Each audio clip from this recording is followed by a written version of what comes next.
أعوذ بالله من الشيطان الرجيم بسم الله الرحمن الرحيم الحمد لله والصلاة والسلام على رسول الله وعلى آله وصحبه ومن والاه أما بعد. Hürmetli savatdaşlar, biz bugün tefsir qilish dersimizninki 4-chi qitimliq darsni o'qiyotimiz. Oldingi 3 qitimliq darsimizda, 1-chi qitimliq darsimizda belgilangan har o'quvchiga belgilangan surani tekrar o'qish orqali suraning ichidagi shu o'quvchining kallasiga taqalgan sözlerini ayırıp çıkarıp muhtemet kamuslardan şu sözünki asli ma'nosi ve tefsirde kullanılgan ma'nosini yazıp çıkarıp seliştirish haqida biz dersini o'qigan edik. İkincisi de şu surani belgilangan surani harfiyen ve edebiyen qanday qilish, tarjima qilish vazifasini nurg'un savatdaşlarımız qanday qilganda uringandi. Aldığın saatlik tapşırıqımız kögününgladek kökrəngdə sizib qoyulaqlar. Sure haqqında fikre icmaliye şekillendiriş, yani bir xulasa. Çünkü Kur'an'daki her bir sure alahide bir sure deb ayrılışının sebebi. Qaranglar, sure Baqara bir sure Al-İmran bir sure Nisa bir sure Fatiha bir sure Nas bir sure Qari'a bir sure.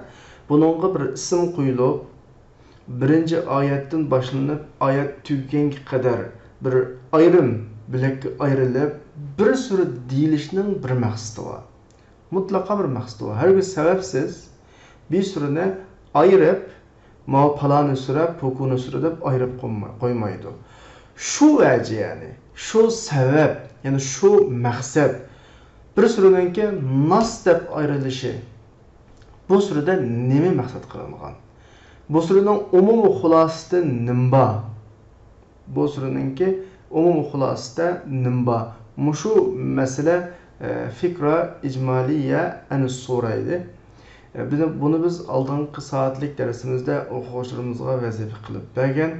O'quvchilarimizdan bir qismlari vazifani topshirgan bo'ldi. Shu topshirgan o'quvchilarninki topshirgan dersliklerini bir qur ko'rib ütüle. Ondan keyin yangi mazmunga o'tsak bo'ldi.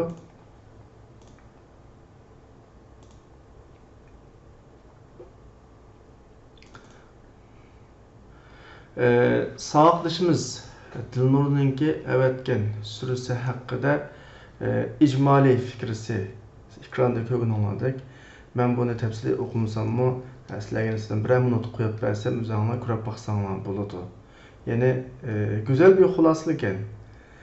Yerimbat etrafida Arapça şeklinde mesela İbtida'a as-sura bi nida'ir Rasul sallallahu aleyhi ve sellem نداء لطيفا رحيما بعبده الذي كان يجهد نفسه في عبادته ابتغاء مرضاته وابتدأت السورة بتنبيه الرسول صلى الله عليه وسلم إلى ما سيكلف به من أمر. قرآن هذا güzel خلاصة لكنا sürününki nemi başlanğanlığı, asasi maqsadının nemi ekanligi, sürüde oturup qo'ymoqchi bo'lgan vazifa nemi ekanligi qatorliq mazmunlar nihoyatda güzel bir şekilde xulosalangan. Ekrandan qanaqa qilsanglar bo'ladi, ko'rsanglar bo'ladi. Bu bir savatdashimizningki avatgan o'ziga tava bo'lgan belgilangan suradan chiqqan fikra ijmaliyasi. Tabii ki ben bu topshiriqlarninki hammasini ayrim değerlendirme, yani o'zim ayrim bir numara qo'yma, lekin sizlarga bir o'rnak sifatida bir qitim ko'z tutishni to'g'ri topdim. Bu bir savatdashimizningki. Undan keyin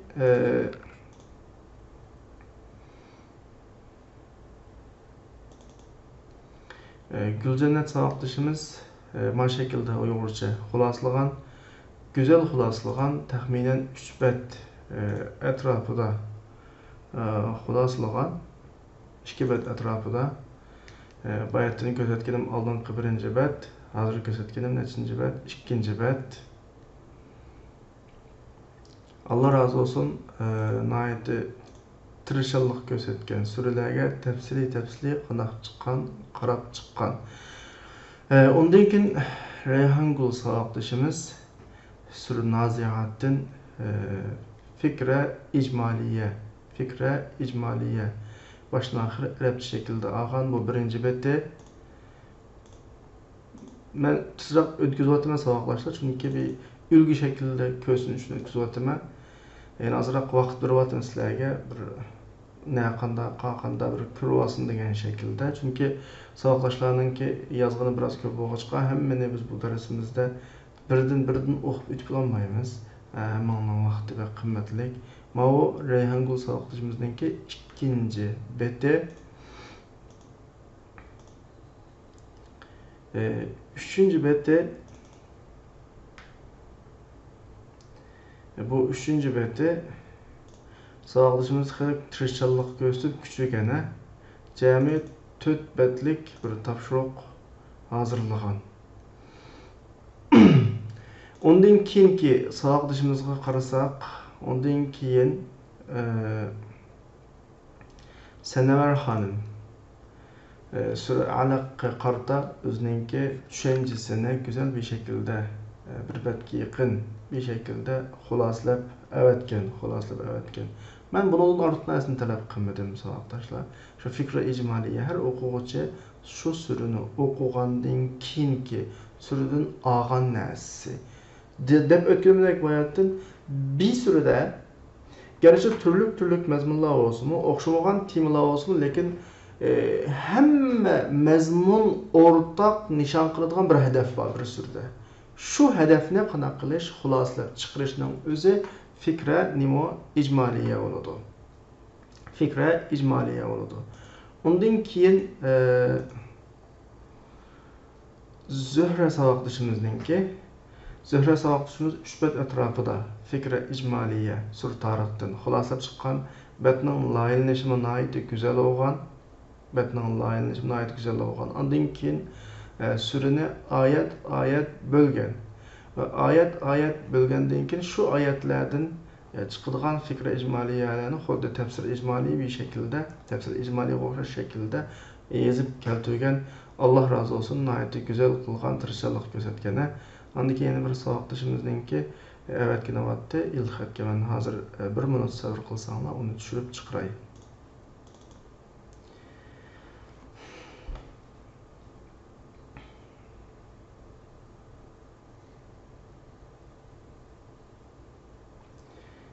Bu sabaqlashimiz suzukninki Surul Leyl'ninki fikre icmaliyesi. Yani Arapça şekilde xuloslagan. Mesela bugünkü dersimizde, yani şu fikre icmaliye dersimizde dersini xuloslab o'tgan sabaqlashlar bek ko'p emas. Az yani. Ama mening xushaloqayim nima desanglar, sabaqlashlarimiz astoydil qilgan. Yani evet gelir az olsun mu? Evet gen sabaqdaşlar az olsun. Lekin evet geliri hemmisi degidek qo'lning uchiga qilib qo'ymagan. Bir güzel şekilde özünün bir nimasini chiqargan, kuchini chiqargan, astoydil muomala qilgan. İçimden suyundim. Allah hammalardan razı olsun. Endi bugungi 4-chi darsga kelaylik sabaqdaşlar. Bugün tafsir darsimizninki 4-chi qatimliqi. Yani Kitab-ı El-Efkar El-Reisiye Lis-Sura.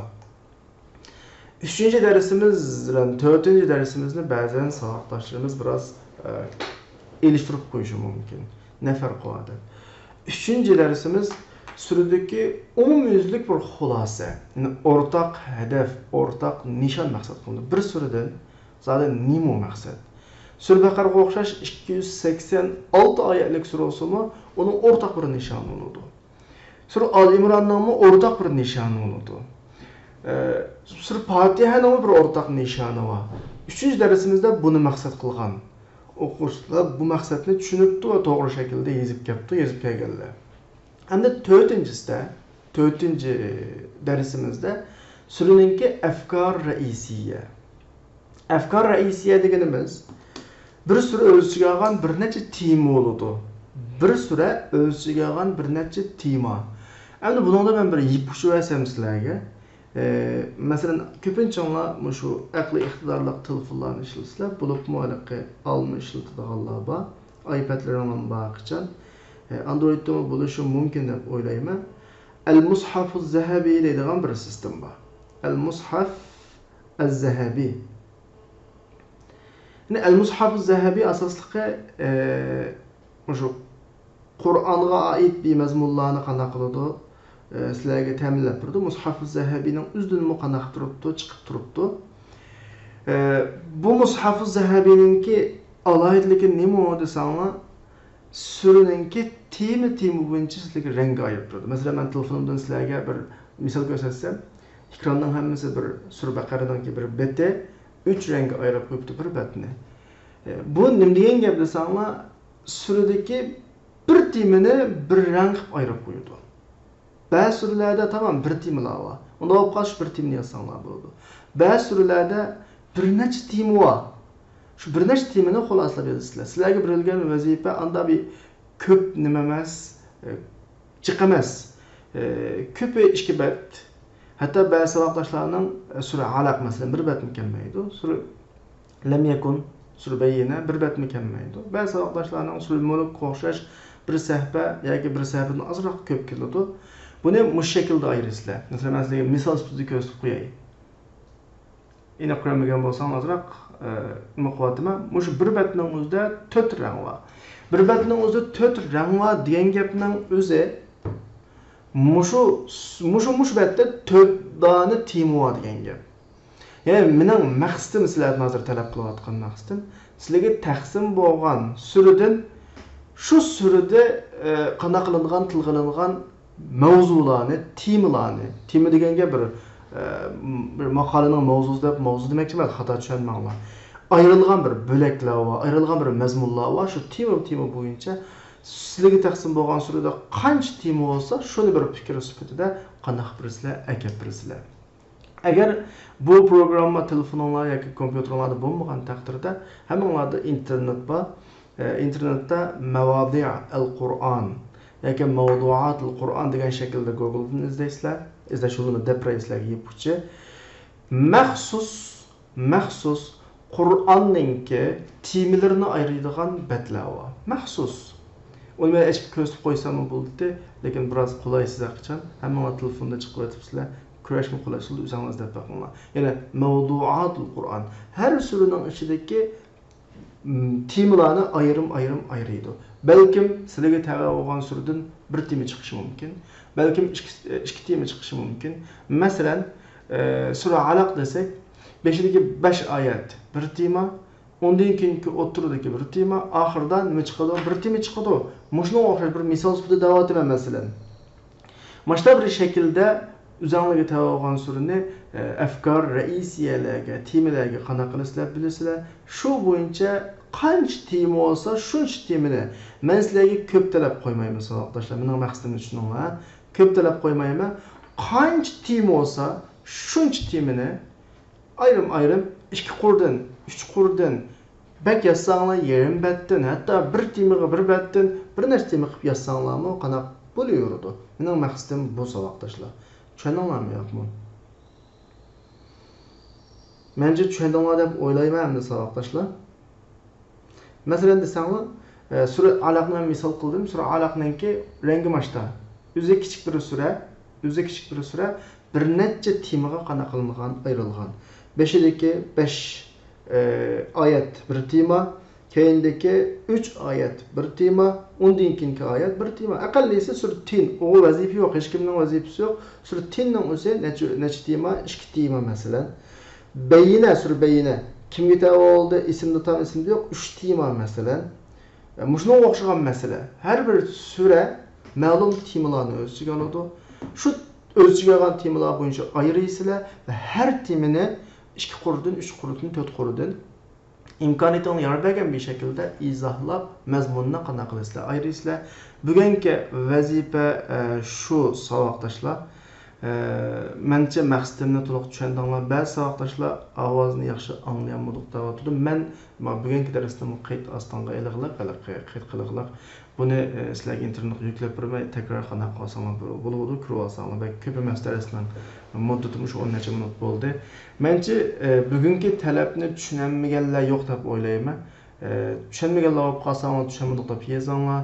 Tushungan bo'lsanglar, tushundik deb bir inkos qilinglar. Şuning bilan bugungi darsni qanaqa qilsak bo'ladi, oxirlashtirsak bo'ladi saboqdoshlar.